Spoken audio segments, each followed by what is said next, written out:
بسم اللہ الرحمن الرحیم۔ السلام علیکم ورحمۃ اللہ وبرکاتہ۔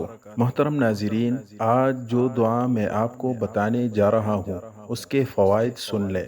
جسمانی بیماریوں سے مکمل حفاظت، کانوں اور آنکھوں کی صحت کے لیے روزمرہ کی دعاؤں میں شامل کرنے کے قابل دعا۔ نبی کریم صلی اللہ علیہ وسلم کی سنت پر عمل۔ بدن کی سلامتی کی مسنون دعا، صبح و شام 3 مرتبہ پڑھے۔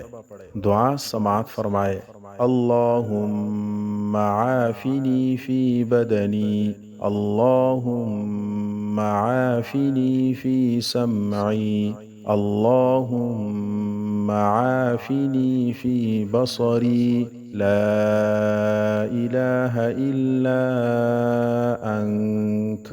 ترجمہ سماعت فرمائے: اے اللہ میرے جسم کو عافیت میں رکھ، اے اللہ میرے کانوں کو عافیت میں رکھ، اے اللہ میری آنکھوں کو عافیت میں رکھ، اور تیرے سوا کوئی معبود نہیں۔